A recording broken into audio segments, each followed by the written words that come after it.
Let's do this for the first time in a while. My name is Jules Johnson. I was bitten by an incredibly juicy, gnarly, nasty bug by the name of major depressive disorder. For the past 4 months, I've been binging multiple shows, mourning the death of multiple shows, crying, watching lots of movies, had some friends visit me, some are crying, got bitten by an actual spider, had some family outings to the movies, and then they're in the theater watching Across the Spider-Verse. I remember that I had a duty that I've been neglecting as a spider video essayist. And of course, with great power comes great responsibility. So I am sorry for abandoning you all. Today I'm very limited because I loaned my makeup out, so I used my mom's makeup, and her eyeliner pencil is very hard to draw with. So that is a bagel. Okay, I like it, Picasso. And this is a spider.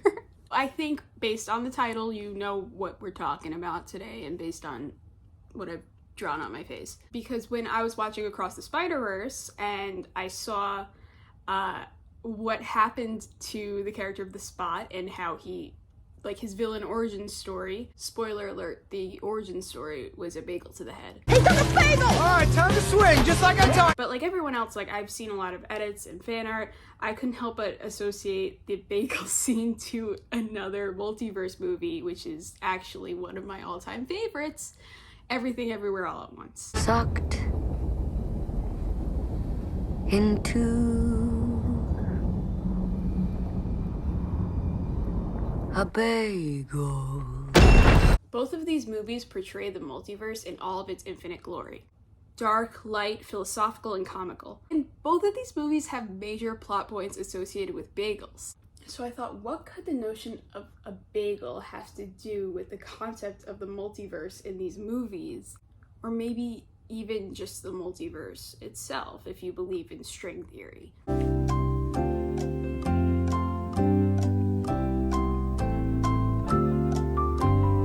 To get to the bottom of this association, but it was also mostly an excuse to just watch 3 of these perfect movies all over again. When we look at a bagel, we see a hole as its defining feature. As, I can't believe I'm saying this in a video about Spider-Man. As French philosopher Jean-Paul Sartre once said, we ourselves produce the presence of absence, we who look to and find the pools of nothingness. In looking for presence, we create absence, but it goes the other way too. In looking for absence, we find presence. If we don't know the negative space, we don't know the substance of life either. And how does this relate to bagels, and Spider-Man, and Jobu Tupaki? Well, I ask you, would a bagel be a bagel without a hole? Or would it just be bread? It wouldn't be a bagel. And to that point, would a Spider-Man be a Spider-Man without an Uncle Ben? Would you know if you experience the joys of life if you haven't also experienced the hardships? Can you have your cake and eat it too? Can you have 2 cakes? In Everything Everywhere All at Once, Evelyn Wong is a thoroughly stressed out mother and small business owner trying to keep it together when she is suddenly attuned to the existence of the multiverse. She gets to channel infinite versions of herself, like one where she's a kung fu master or a pizza sign spinner, in order to save her daughter, Joy. Joy, who gets corrupted by the very personification of nihilism and despair, Jobu Tupaki. She's introduced to us staring solemnly into the window of a washing machine, a black hole, color swishing round and round. She can only see the darkness, not the brightness that it contains. That's not all. There's black hole imagery everywhere, like someone else very holy, the Spot. Jobu Tupaki turned to chaos and destruction because she felt so empty, so hopeless, and like Jobu, who knows the void intimately, even creating a bagel representing it, the Spot is covered in black vortexes that he can't seem to control at first. Coincidentally, the event that started all the events that made him like that was getting hit in the head with a bagel. And now he's physically covered in these holes, ones that Jobu has stared down the barrel of, these endless black pits that swallow your sadness whole.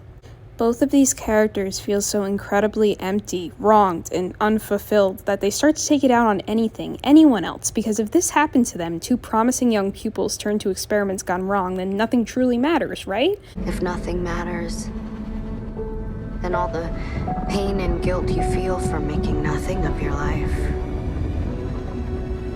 goes away. If nothing matters, then you could do whatever you want across any universe. You could turn into an agent of chaos because of what happened to you, but it will never undo what happened. You can only go so high before you fall, and by nature of the bagel, it will happen. Jobu created the bagel in the first place to destroy herself. In this universe that everything everywhere begins and ends in, Evelyn believes she is the worst version of herself.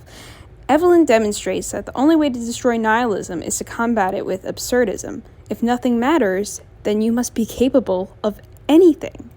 You're capable of anything because you're so bad at everything.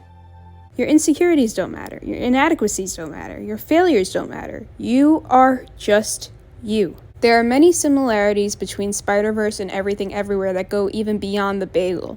Both multiverses are first depicted through cracks and shards of reality, and there's huge emphasis placed on philosophy and characters representing different schools of it.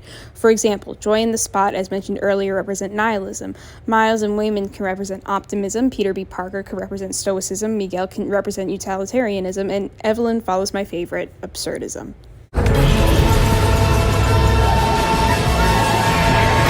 But in Into the Spider-Verse, rather than there being multiple versions of yourself, there are multiple versions of your identity, your title, the literal mask that you wear. The first movie follows Miles Morales, a Brooklyn teenager and soon-to-be Spider-Man who witnesses his universe's Spider-Man die, and in his dying wish asks Miles to destroy the villainous plans unfolding that he failed to stop.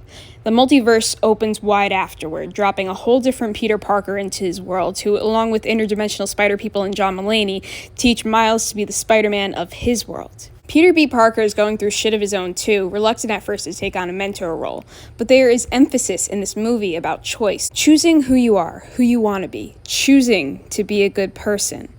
So Peter teaches Miles everything he needs to know, even while his Adam's are real jazzed about being in the wrong dimension. Gwen opens herself up to befriending an enthusiastic Miles despite vowing to never make another friend due to a deadly accident that she blames on herself. Meanwhile, Miles keeps hold of his promise to his universe's original Spider-Man. In the first movie, there are many inspiring messages, but one that sticks with me is, No matter how many times you get hit, can you get back up? in this context, when we're talking about literal personifications of nihilism, this quote is basically the antithesis of it. There are many similarities in the portrayal of these two multiverses, but as we mentioned before, the most prominent to me is the mythology of Jobu Tupaki and the Spot. And Across the Spider-Verse, the second movie, is where we meet the Spot. In the last movie, he was shown as a human scientist. He was stuck in the lab when Miles destroyed the collider at the end of the last movie, and he became something of a human portal. Just endless holes. His primary motivation is to make Miles pay for turning him into a freak of nature. As he grows more powerful, he says, You made me feel empty, like I had a hole inside of me. We all have holes. But now I found out what to fill that hole up with. More holes. very loosely echoing Jobu's ideology with her dimensions and her bagels, but replicating that same nihilistic nothingness.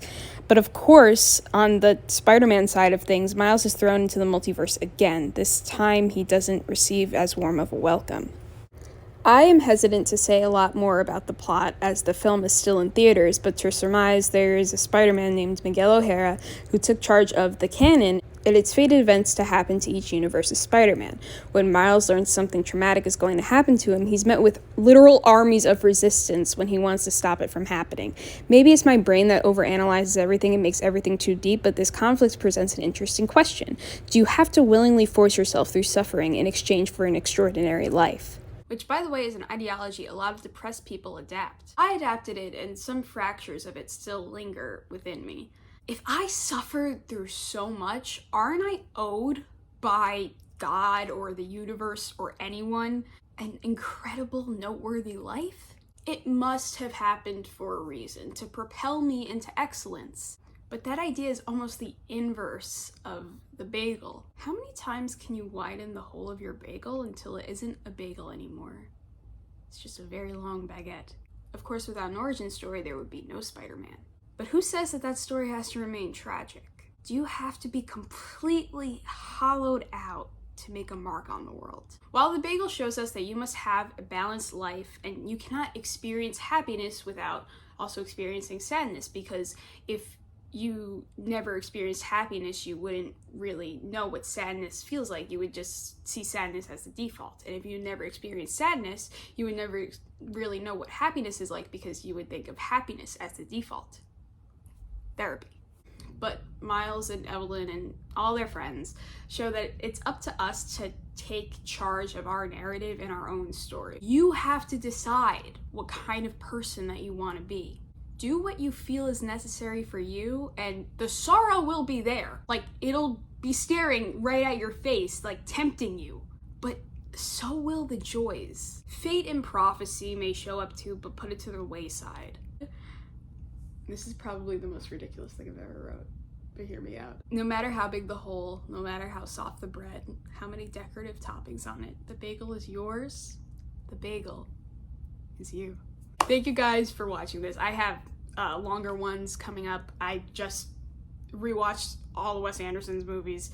Probably gonna write something on that. Probably gonna write something about Barbie. I have a bunch of ideas cooking up in my mind. I just wanted to get this out there as like a little, you know, comeback. Am I even relevant enough to have a comeback? I don't know. But yeah, thank you for watching. Let me know what you think. And I still don't have a proper outro, so see.